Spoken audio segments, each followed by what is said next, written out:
नमस्कार, प्राचीज किचनमध्ये आपल्या सर्वांचे स्वागत आहे। आजची आपली रेसिपी आहे हे ड्रायफ्रुट्स लाडू। या थंडीच्या दिवसांमधील आरोग्याच्या अनेक तक्रारींना अतिशय उपयुक्त आणि रामबाण उपाय म्हणजे हा ड्रायफ्रूट लाडू। या लाडूमध्ये कुठल्याही प्रकारची साखर किंवा गूळ वापरलेला नाही, अगदी नॅचरली गोड बनतील असे हे लाडू बनलेले आहेत। शिवाय लहानांपासून मोठ्यांपर्यंत सर्वांना हे लाडू तितकेच आवडतील। हे ड्रायफ्रुट्स लाडू खाल्ल्यामुळे इम्युनिटी वाढते, बोन स्ट्रॉंग होतात।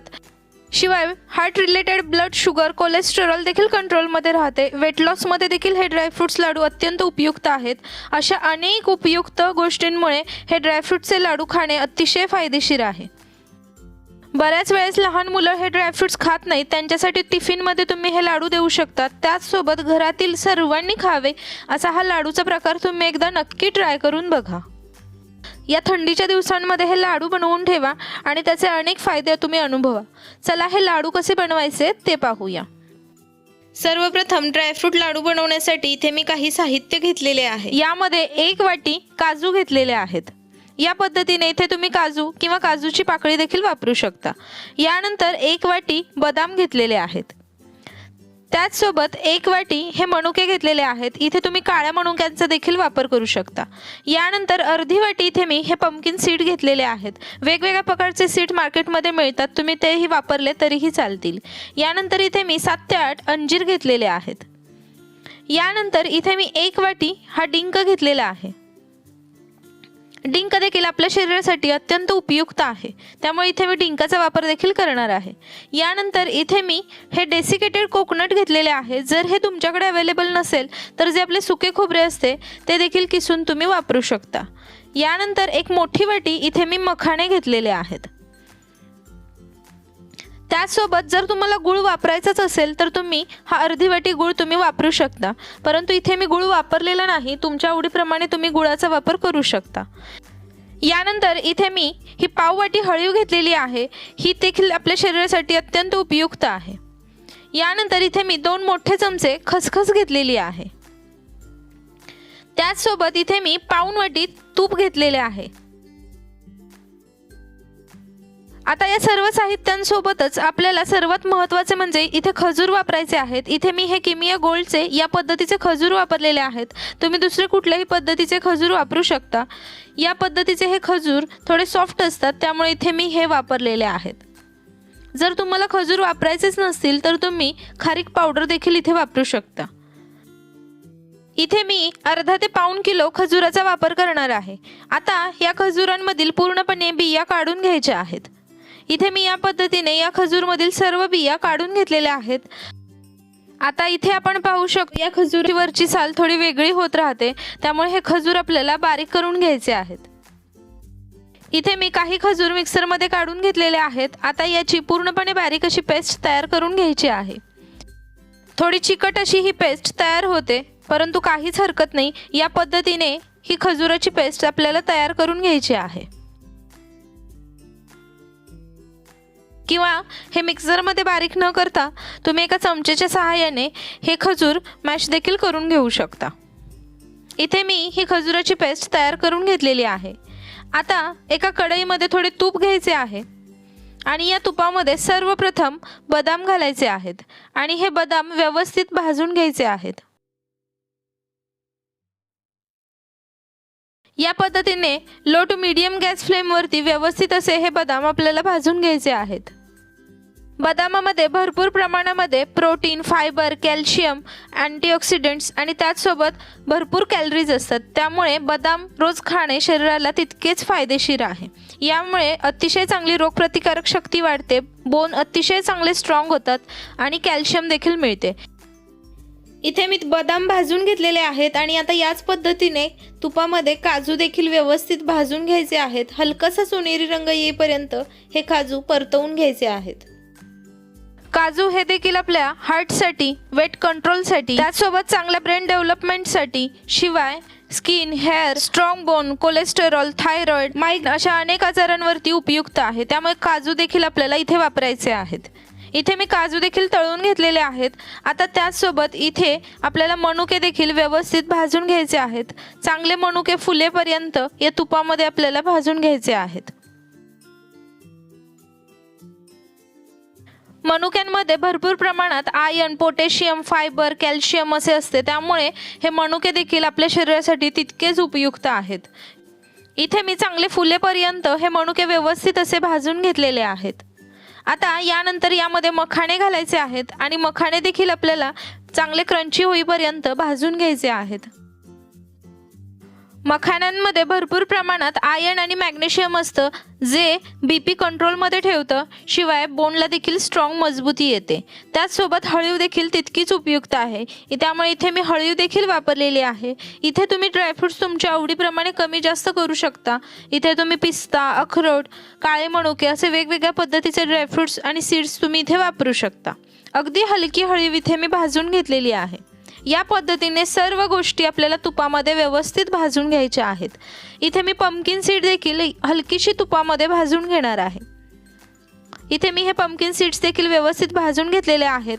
आता थोडे तूप एक्स्ट्रा घालायचे आहे आणि त्यामध्ये हा डिंक देखील तळून घालायचा आहे. डिंक खाण्याचे देखील आपल्या शरीरासाठी अत्यंत उपयुक्त असे फायदे आहेत. डिंक देखील चांगल्या रोगप्रतिकारक शक्तीसाठी आणि शिवाय हाडांच्या सगळ्या दुखण्यांवरती एक चांगला उपाय आहे. त्यामुळे इथे मी डिंक देखील वापरलेला आहे. हा डिंक देखील चांगला फुलेपर्यंत या तुपामध्ये तळून घ्यायचा आहे. इथे मी हा सर्व डिंक तळून घेतलेला आहे. आता यानंतर अंजीरचे मी इथे छोटे तुकडे करून घेतलेले आहेत आणि हे अंजीर देखील या तुपामध्ये आपल्याला थोडे भाजून घ्यायचे आहे. या प्रकारे सर्व गोष्टी जेव्हा तुम्ही तुपामध्ये भाजून घ्याल तेव्हा ते लाडू जास्त काळ टिकतील, शिवाय पटकन खराब होणार नाहीत. इथे मी अंजीर देखील व्यवस्थित भाजून घेतलेली आहे. आता डिंक या पद्धतीने तुम्ही हातांमध्ये फोडून घेऊ शकता किंवा एखाद्या खलबत्त्याच्या सहाय्याने या प्रकारे अगदी हलका हलका ठेचून घ्यायचा आहे. इथे मी याच पद्धतीने मखाना देखील बारीक करून घेतलेला आहे. इथे मी या पद्धतीने मखाने आणि त्याचसोबत हा डिंक देखील या पद्धतीने थोडा क्रश करून घेतलेला आहे. अगदी पूर्णपणे बारीक याची कुठलीही पावडर तयार करायची नाही, कारण थोडेफार चंक्स खाताना देखील छान लागतात. इथे मी याच पद्धतीने काजू आणि बदाम देखील हलके क्रश करून घेतलेले आहेत. आता यानंतर कढईमध्ये इथे मी 1 वाटी हे डेसिकेटेड कोकोनट घेतलेले आहे. ते हलके सोनेरी रंग येईपर्यंत भाजून घ्यायचे आहे. जर तुम्ही इथे सुके खोबरे देखील वापरत असाल तर ते देखील या पद्धतीनेच भाजून घ्यायचे आहे. अगदी हलका हे डेसिकेटेड कोकोनट मी भाजून घेतलेले आहे. यानंतर पुन्हा थोडे तूप घेऊन यामध्ये खसखस घालायची आहे आणि खसखस चांगली फुलली की त्यामध्ये ही तयार करून घेतलेली खजुराची पेस्ट घालायची आहे. आता सुरुवातीला जरी ही पेस्ट थोडी कठीण वाटत असेल तरी जसे खजूर भाजला जाईल तसं तो थोडा सॉफ्ट होतो आणि याचा एक चांगला गोळा तयार होतो. तोपर्यंत ही खजुराची पेस्ट या तुपामध्ये आपल्याला व्यवस्थित भाजून घ्यायची आहे. इथे आपण पाहू शकतो ही खजुराची पेस्ट साधारणतः 5 ते 7 मिनिटांकरता मी व्यवस्थित भाजून घेतलेली आहे आणि त्याचा एकत्र गोळा होऊ लागलेला आहे. त्याचसोबत सॉफ्ट अशी ही खजूर तयार होते. या पद्धतीने हा गोळा व्हायला हवा इतपत ही खजूर आपल्याला तुपामध्ये भाजून घ्यायची आहे. आता या भाजलेल्या खजुराच्या पेस्टमध्येच मनुके, त्यासोबत क्रश करून घेतलेले काजू आणि बदामचे तुकडे, यानंतर मखाने, डिंक, अंजीर, पंपकिन सीड्स, त्यासोबत भाजून घेतलेली ही हळीव आणि डेसिकेटेड कोकोनट देखील घालायचे आहे. आता हे सर्व साहित्य आपल्याला गरम असतानाच मिक्स करून घ्यायचे आहे. इथे जर तुम्हाला आवश्यकता वाटत असेल तर तुम्ही थोडा गुळाचा देखील वापर करून घेऊ शकता. जेव्हा आपण खजुराची पेस्ट भाजून घेत असतो त्याच वेळेस गुळ देखील घालायचा आहे. आता गरम असतानाच हे सर्व साहित्य आपल्याला व्यवस्थित मिक्स करून घ्यायचे आहे. आता यामध्ये थोडी वेलची पावडर आणि थोडे जायफळ देखील मी किसून घातलेले आहे, कारण यामुळे या लाडूला छान असा फ्लेवर येतो. इथे तुम्ही तुमच्या आवडीप्रमाणे दुसरे ड्रायफ्रुट्स देखील वापरू शकता. आता गरम असतानाच या पद्धतीने हे सर्व साहित्य व्यवस्थित मिक्स करून घ्यायचे आहे आणि त्याचे एकसारख्या आकाराचे हे लाडू वळून घ्यायचे आहेत. अगदी पटकन हे लाडू वळून तयार होतात. मिश्रण हलके गरम असतानाच हे लाडू वळून घ्यायचे आहेत, त्यामुळे ते पटकन वळले जातात. आणि जर मिश्रण थोडे थंड झाले तर पुन्हा थोडा वेळ ते गरम करून घ्यायचे आहे आणि या पद्धतीने एकसारख्या प्रकारे याचे लाडू वळून घ्यायचे आहेत. यामध्ये आपण कुठल्याही प्रकारची साखर किंवा गूळ वापरलेला नाही, परंतु खजूर आणि ड्रायफ्रुट्समध्ये देखील गोडवा असल्यामुळे हे लाडू तितकेच गोड बनतात. या पद्धतीने इथे मी काही लाडू तयार करून घेतलेले आहेत आणि याच पद्धतीने सर्व लाडू आपल्याला तयार करून घ्यायचे आहेत. अतिशय छान आणि टेस्टी हे लाडू तयार होतात.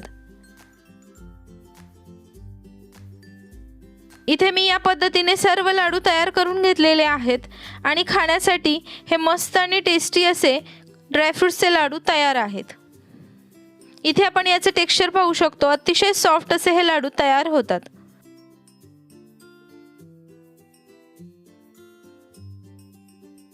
अशा प्रकारे अतिशय साध्या सोप्या पद्धतीने बनवलेले परंतु अतिशय टेस्टी आणि पौष्टिक असे हे ड्रायफ्रुट्सचे लाडू तुम्ही या थंडीच्या दिवसांमध्ये अवश्य खा. एकदा बनवून ठेवा आणि महिनाभर हे लाडू आरामात टिकतात.